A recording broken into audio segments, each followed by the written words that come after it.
Okay. we are recording. Hello. We are indeed recording. I'm very paranoid about hot drinks at workstations. Like very paranoid. There was this one time that I had a very large mug of tea, and I'm not sure if you can see like my workflow down here. Like this. Can you see? You can see the desk. Yeah, you can see the desk. I was like working like this, and I go from the mouse to the keyboard quite a lot, and the tea was here, and it went all over this keyboard, and I was so ashamed. I actually I wept a little bit. I wept. A little tear just came out because I was like, dude, what the fuck? And also, like, my computer had just been broken, and I just fixed it, and I really wanted to make a song. This is not how I thought that I would start this, with like a sad story like that. But anyway, we continue, we move, we soldier on, just like we do. I have a coffee here. Some mugs are designed for coffee, some are designed for tea. I think this is a tea mug that I'm drinking coffee out of. But I need to say hello there. This is Robbie Francis coming at you with a Never Care, or should I say Ordinary Day, Logic Session analysis series. Because I have a new album coming out, and I don't know if you know, but it's going to be awesome. You can hear it now on my Linktree, which is awesome. But if you have heard the original album and you want to know more about it, like music theory, lyrics, production, layers, just the theme of the song, what even is the song about? Well, this is going to be your source right here. This is going to be your source, and I'm going to try and make it entertaining.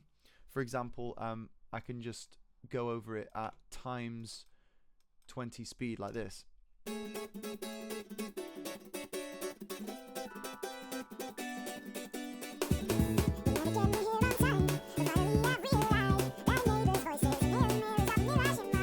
Why is that one ironically amazing? 1 second.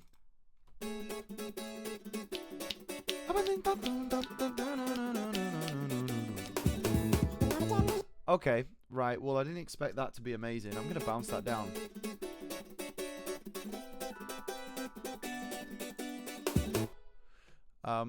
One second. Let me just bounce that down because I did not expect that to be as good as it was. Oh my god, look at all this amazing stuff. Bounces. Wait, hang on. Let me just go like this. Never Care sped up Greek / Spanish sounding thing. I'm not gonna lie, that sounded absolutely incredible. You could make that into a song, couldn't you? And then just pause it there.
That's kind of cool.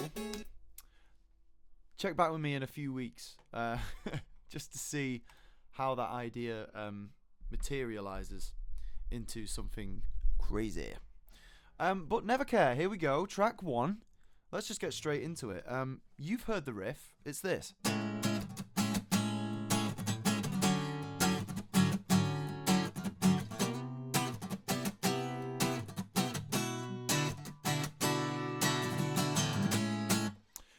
That's the riff. I made that riff in October 2022. This is quite an old song, to be honest. That riff is kind of like a theme. There's a theme that goes on within Ordinary Day, because you got Too Real.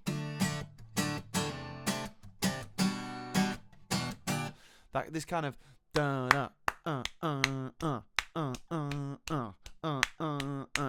kind of deal. And there's actually a song on the new album called Back Pain, which is very, very similar.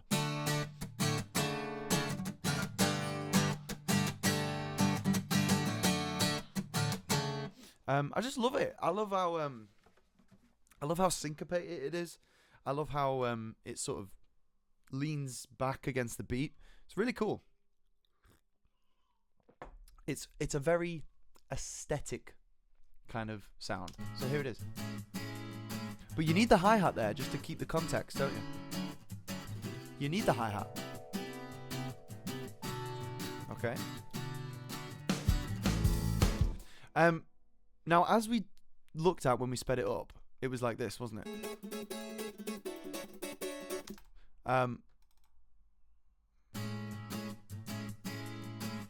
Without the hi-hat there, if I mute the hi-hat, it's quite easy to be a bit confused by the beat.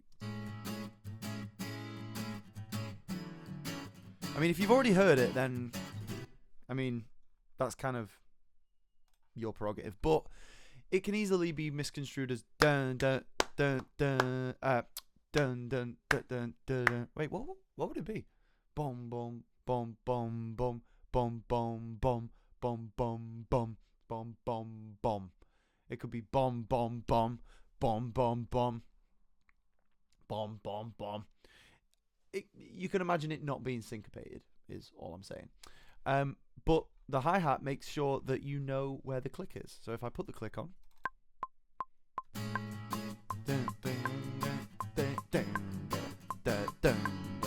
I love songs that do that. Particularly a song called Boy by Charlie Puth. That does that. It goes.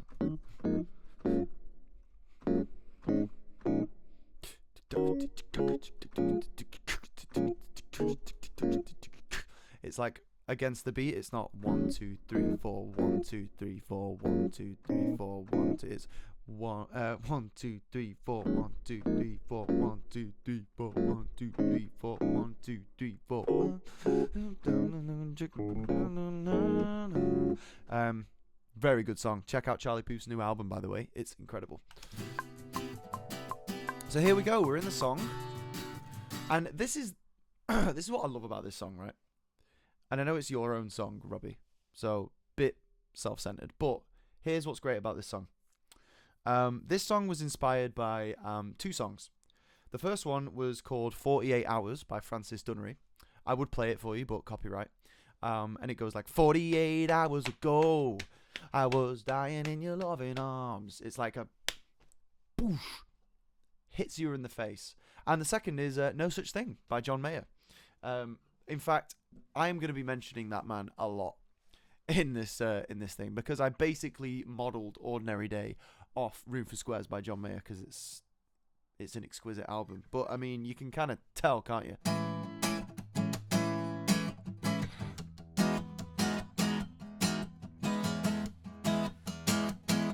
Same song. They're basically the same song. And they're kind of about the same things, okay? If you look at the lyrics on the side, well, I mean, we'll get to the lyrics when the lyrics come in, but it's kind of just a hit in the face. You need to start your album with a bang. You need to start your album with like a statement. Whether that statement is big or small, it's up to you. But, you know, your album kind of has to say something. And, you know, the point of Ordinary Day is basically that there are these moments that exist in your day-to-day kind of narration. That you just have to, it's a very cerebral kind of overthinking album, which is why I didn't want to make the instrumentation too dense. I wanted the acoustic guitar to be the focus, because also that means I can take these songs out and travel around Manchester and and play them. Oh, so if you listen very closely here, you can actually hear a little lip smack. Can you hear that? One more time. I never edited that out. That's in the Spotify version. I'm just there going right before I do the vocal take, and here it is. You never get me here on time, but finally I've realized that a neighbor's voice is a million mirrors of a mirage in my mind. What the hell's that mean? Well, you never get me here on time, but finally I've realised that the neighbour's voices are merely mirrors of a mirage in my mind. Robbie Francis uses alliteration as a literary device in order to encapsulate the listener. The curtains are blue! You never get me here on time. Finally I realised the neighbour's voices. Neighbours' voices, what other people think about you. This is a song, basically, about just chilling out and coming to the conclusion, the logical conclusion, that nobody really gives a shit about what you do or what you think. So you never get me on here on time. That is a very important line to start it off with, because it's like, you never get me here on time is like, you've grown up worrying about how other people think about you. But, I mean, you never get me here on time, better late than never. Finally, I've realised that the neighbours' voices are merely mirrors of a mirage in my mind, which is basically just a fancy way of saying you'll never know what people think about you, and why should you even care. And then you got the second part. And I will bend my will into a dream that becomes reality. Stare fear in the face and wait for a comeback that never comes out. Okay, bit more to unpack there. I will bend my will into a dream that becomes reality. So basically in 2022, I graduated from university, and then I realised that, damn, my life is like totally open. I can do whatever I want, and within reason and morality. But I will bend my will into a dream that becomes a reality, stare fear in the face, and wait for a comeback that never comes out. I'm going to analyse that last line, because basically it's about saying, you wait for a comeback that never comes out. You're waiting for the people to respond about you, and it never really happens. You sort of wait for that moment of people shunning you for who you are, but it sort of never happens unless you're like a dick. Unless you're a terrible person and people call you out for it. It never really happens. And also, going from the first stanza. Going from the first stanza, it basically implies that, well, you don't care anyway, so the comeback's never going to come out because you're never going to appreciate it as a comeback. Sips coffee. So, bend your will into a dream. That's basically manifestation in a line. You've heard about all this stuff where you think about what you want to do, and then you basically do it. Yeah. It's kind of like, I'll bend my will into a dream, stare fear in the face, because you can't hide away from fear, but you can stare it in the face, and you can go, yeah, I'm a bit scared, but it's okay, and I'm meant to be scared. So, haha. And then so this has been, this has been quite a heavy start to the album, and you're probably thinking, what the fuck? So it all kind of breeze, but I mean, I'll go over some production elements in the verses. Why not? What have we got going on here musically? You never get me here on So we've got some electric guitar playing some very nice chords, and if you don't know what the chords are, I'll tell them for you now. We have, that's A major 7. We have, that's D major 7. Then we have, that's C major 7, and then we have a B minor 9 sort of thing. So it sort of cycles round everything.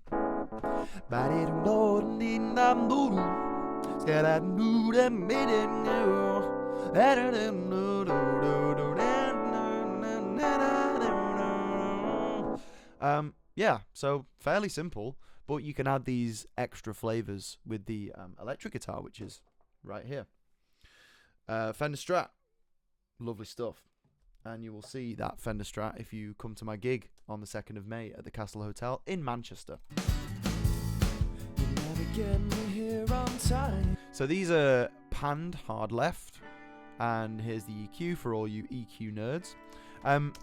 Someone called Simon Dale, who is hot off the Liverpool music scene, told me some very valuable piece of advice about EQ. He just says, don't boost.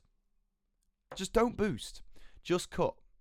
And he said, I remember vividly what he said, because it was over Zoom during COVID, and he basically said, just cut out the sound that you want. And I was like, okay, well, what sound do I want for these guitars? It's like, I want it to be bright, so I'm going to leave the brightness in, and I want it to be warm. I want to emphasize the warmth here, but I don't want it to be, like, overbearing. Okay, I want the kick drum and the bass guitar to come through, because it's, you know, it's like a hard-hitting song. But I still want that texture. So that's why that's there. And it's also panned hard left, hard right to give it that spectral sort of thing. By the way, if you hear weird noises in the background, I have Minecraft open, and we trapped a phantom, so it's gonna go. So yeah, here's the main acoustic guitar. Bit sloppy, I might have to say. Bit sloppy. In fact, what is going on here? Okay, there is a noise gate on the guitars. So if I get rid of all this, I mean, it's not really that. It's not been treated a lot, but it has got a pretty hefty noise gate on it. And if you don't know what a noise gate is, it basically takes a certain volume and it goes, okay, if you go below that volume, regardless of what's being played, it just lowers it to 0. It's like a gate. It's like it'll let some noises in and some noises out, and you can control which ones can. So yeah, it sounds a bit odd, these guitars, but you know what? The album's finished, so who cares? And here we have some very nice, very warm classic Suitcase Mark IV. I can read Roman numerals, I swear. And also some of these things. Yeah, very important. These little details, these little synth things. So you've got, like, when it comes in, wasn't really supposed to sound like that. It was supposed to have like a sustain pedal and go Mirage in my mind, because it's, you know, it's a real crazy line. But enough yapping about this. Let's go to the speak of the devil, look, Charlie Puth Boy is down here as a reference track. Don't know where to go. I'm not going to play more of it, but I mean, obviously past me was thinking the same thing. All right, bridge. All I see is all I know. But Robbie, look. All I see is all I know. This clarity fits me well. What? That, my friend, is an early draft of the lyrics, which, you know, clearly I thought fits me well. Fit well. But it didn't fit well, did it? Here is the piano part.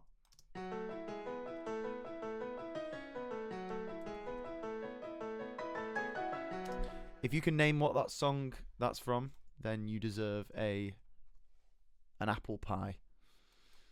Yes, you do. I think this is the lead vocal.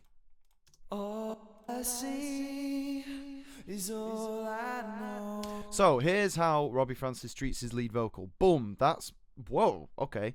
That's a very drastic EQ pattern, but that's the EQ. I've got two compressors, one for like control and the other for sound quality. I've got a frequency spreader, which makes it spread from the, spread across left and right. I have little bit of pitch correction. I mean, come on. I'm not a perfect singer. Am I not a perfect singer? Not warmed up. And a bit of tape delay. And I say a bit, but there's actually a lot.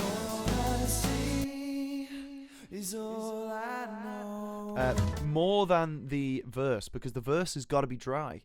It's kind of like this introduction where it's dry. And then you go into, it opens up.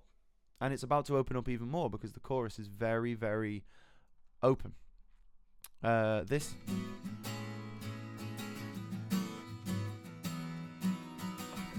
are the guitars. Those are the guitars. And this is backing vocals. Very, very important also. Notice the panning? Have you noticed it? Good. So if it says idea, it's usually something that I've put in and recorded purely just to get it in there. That's probably the moment that I had the idea of the bridge. I was like, all I see. This is my favorite part of the bridge.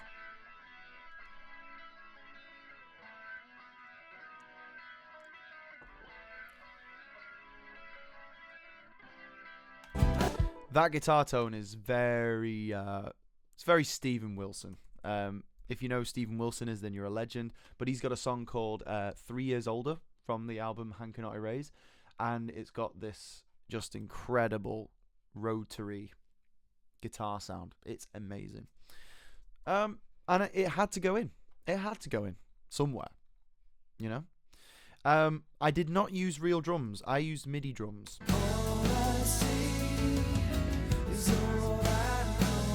And I think I got away with it. Recording drums is a real faff, guys. It's a real faff. And if I can make the song purely sat in this chair, then I will. Will I record real drums in the future? Perhaps. I'm working with an amazing drummer at the minute, so I may very well. But it is still up in the air. Here's the chorus.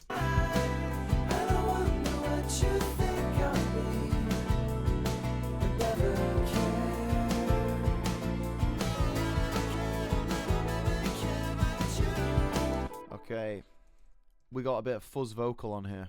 Fuzz vocal for the hit. I suppose you could say this is reminiscent of like, a Paul McCartney Beatles track. It was 50 years ago today. That's how you remember do. No, I don't care. It is literally distortion 2.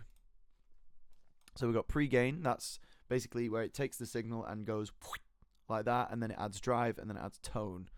But there's also 2 vocals going on.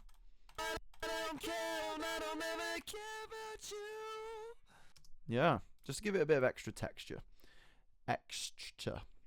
And here is the guitars, I believe. I don't wonder what you think of me. No, it isn't. It's the vocals, and they are doing a wonderful job at sounding angelic. But never care. Simple harmonies, simple shit. And these are the main guitars.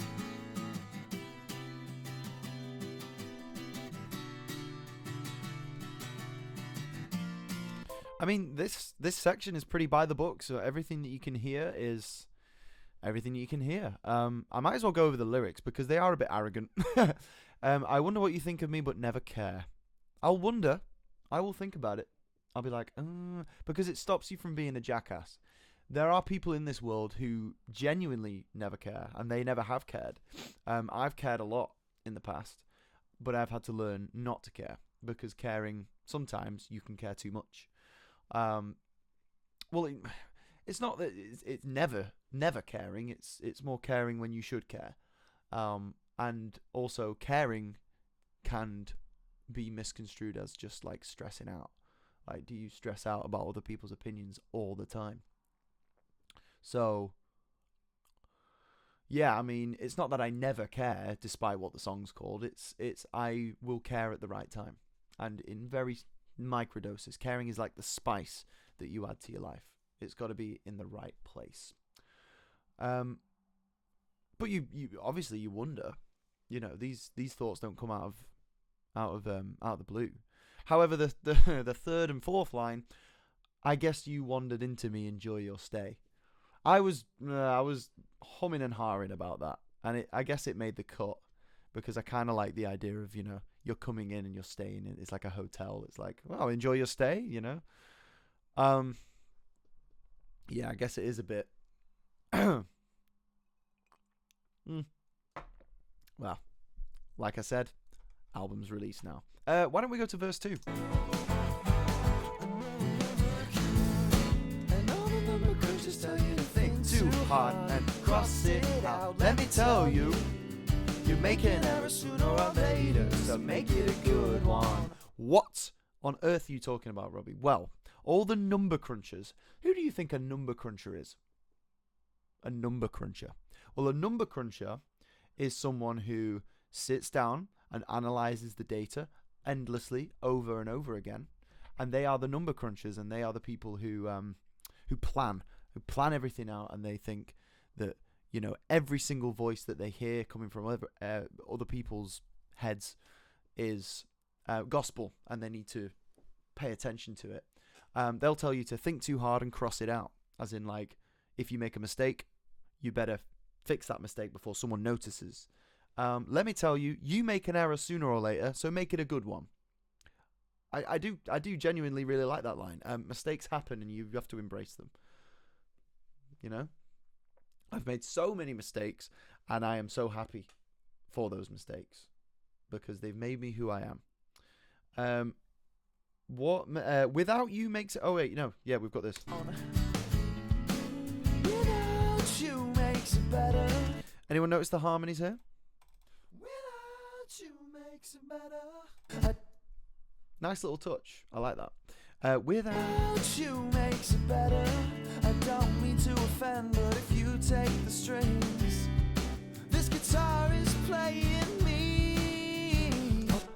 Right. Without you makes it better. I don't mean to offend, but if you take the strings, this guitar is playing me. Your brain is bossing you around. Okay? There is a sort of like saying among guitarists, it's like you're playing the guitar isn't playing you. It's a bit like, if you put something on and someone will go, "Oh, honey, that coat, it's wearing you, babe." Yeah, the guitar is meant to be played by you.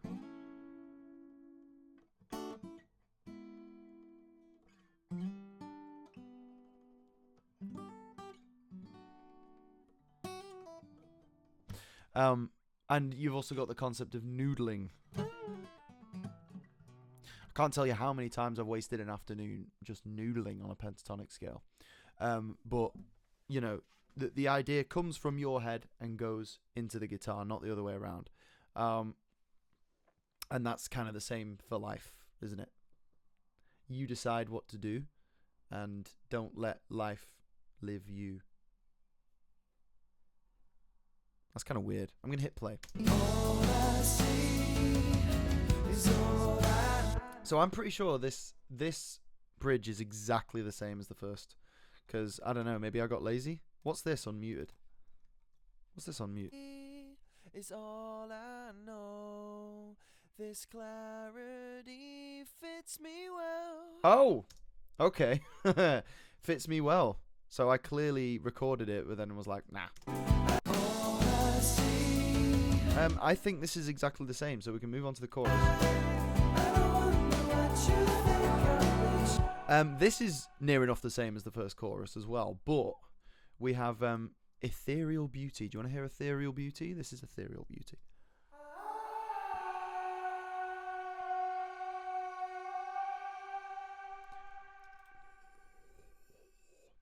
Do you want to hear it without all the effects?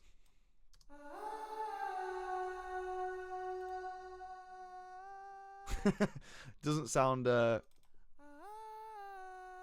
Just sounds like a narcissistic singer at the dentist.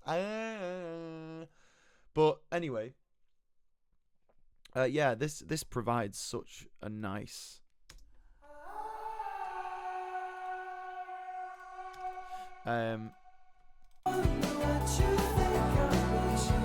Very like ethereal kind of feeling to the song, because it's kind of an ethereal song. It's very psychological, it's very philosophical, it's all about that deep shit. So you know, why not include some religious imagery? We have this. These are, I suppose you could say, are the number crunchers in the background. Crunching the numbers and but they're in the background because they don't matter. Here are some chords. Tell you what, let's layer the chorus. Let's do a bit of a loop. Some admittedly clumsy piano.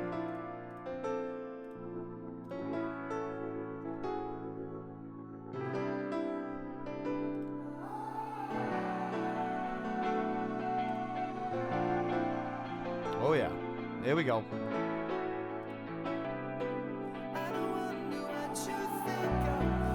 Bass.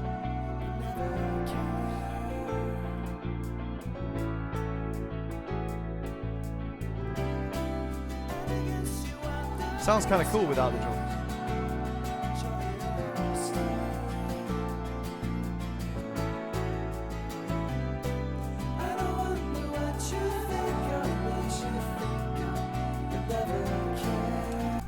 There you go. There's a bit of layering for you. I want to know what this distorted electric piano is.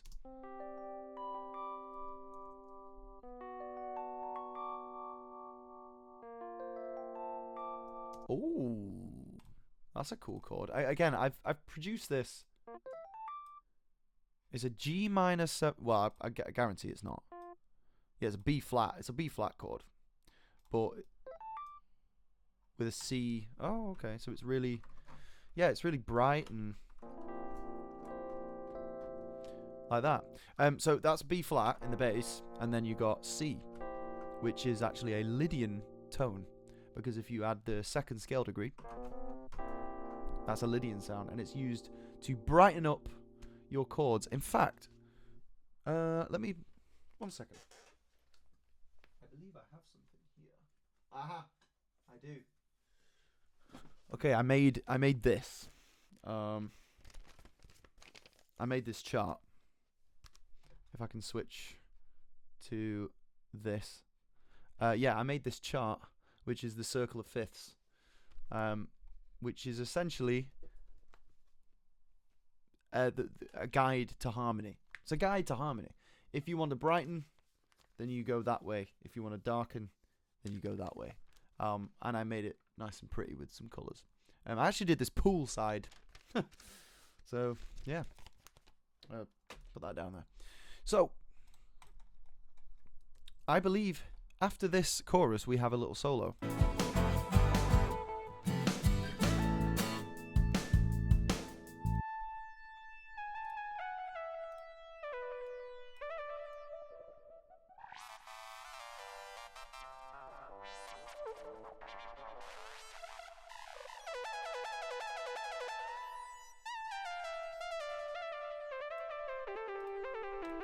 That's the beauty of alchemy. You can just mess around with all the sounds. Okay, so God knows why I put a synth solo in here. I think it sounds good. Sounds really good. It's nice and simple as well because it has all of the character. I don't know. I don't have to explain everything. It's just music. It's just music. There is this though.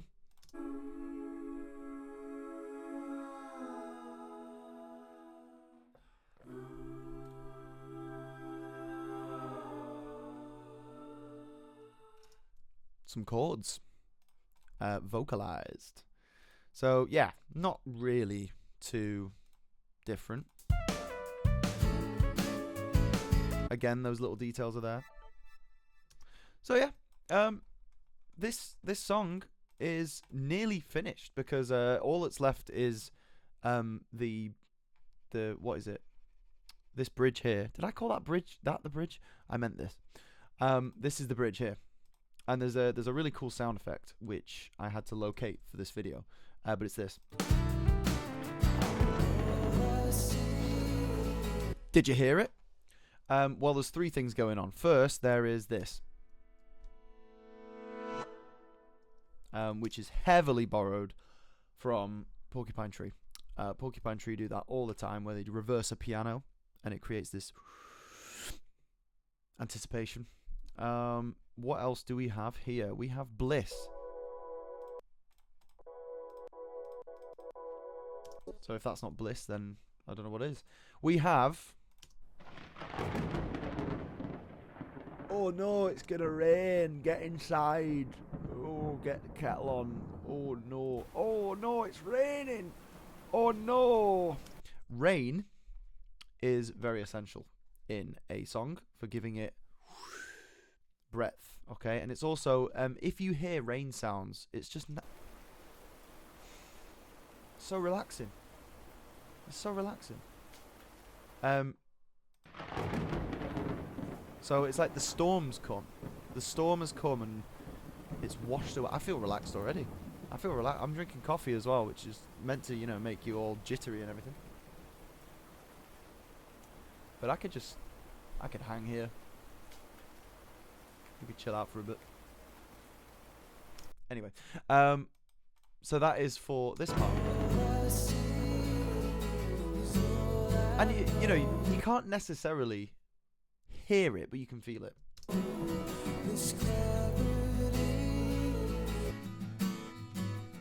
So again, this is just the chords from earlier, but we've got a nice little call and response thing. All I see is all I know. If I can actually find where the vocals are. I actually don't know where they are. Are they up here? Yeah.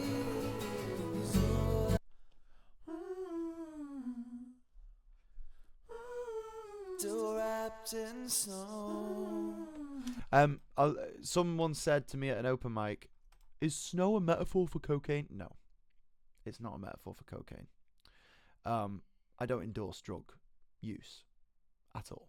And in fact, if I took cocaine, that would be disastrous, because I think time would stop, like what happens to Hammy the hamster in Over the Hedge when he has caffeine.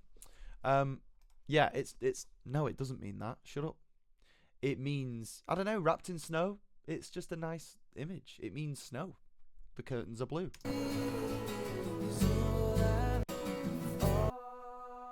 And we got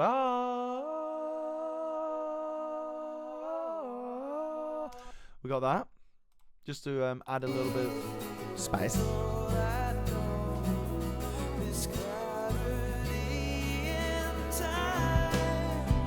Okay, and again we have the we've got shakers, just to add a bit of pocket.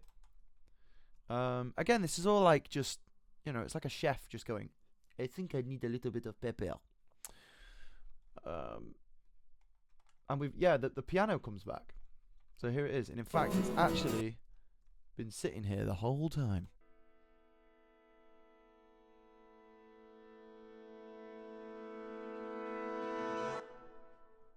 There you go. It's like this inevitability, this yeah, use that in your songs if you want to add that. Let's go over this guitar solo, because this is the same, but the guitar solo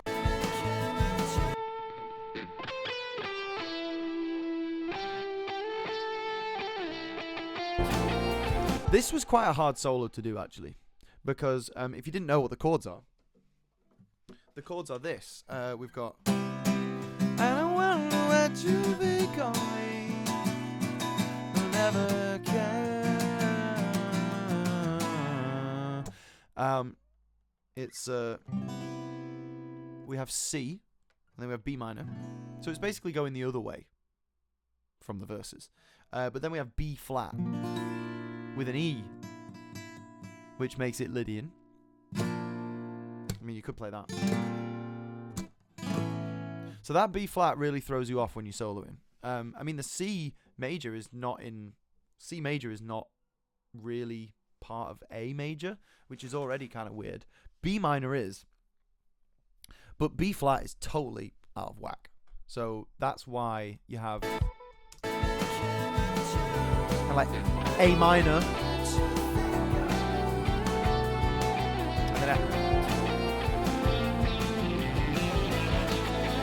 and then go into some A minor bluesy kind of stuff. But you know, it was tricky.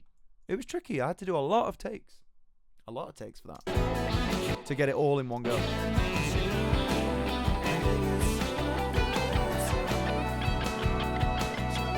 Still maybe not happy about how rough that sounds, like, but you know, it's got an element of roughness to it. And then the end, it just cuts straight off.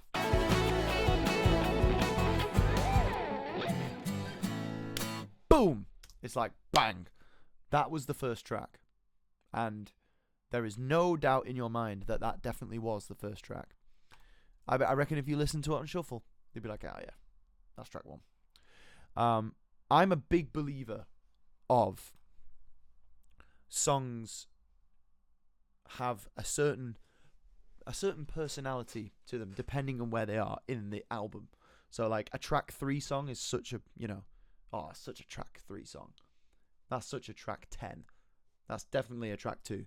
No doubt in my mind. In fact, in my mum's old car, she had like a little 7-segment display, and like I used to just stare. There was no, well, there was YouTube, but like, in fact, no. I think I was very little, and there was no YouTube. And I used to just stare at the 7-segment display, and you know, and listen to the song, and I'd be like, this is the most 2 song ever. Talking songs like Pressure by the Zootons and So Lonely by the Police. You know, these second track sort of albums. I saw it to me yesterday. Wow, holy crap, that is a 2 song. Is that weird? I don't know. That might be weird. Yeah, I think it is weird. So that was Never Care, and I'm gonna do every single track. Every single track I am going to do. And I don't know, maybe I'll mix them up. Maybe I'll do them with someone here. Maybe I'll invite a special guest. Maybe I will do it out and about if the song doesn't require a lot of production. There was a fair deal of production here, but I mainly wanted to go with the lyrics. The lyrics is what matters in this song. Anyway, I hope you are suitably entertained by this. And if you want to see more, do let me know. Because it means I get to drink coffee on my day off. So, peace out.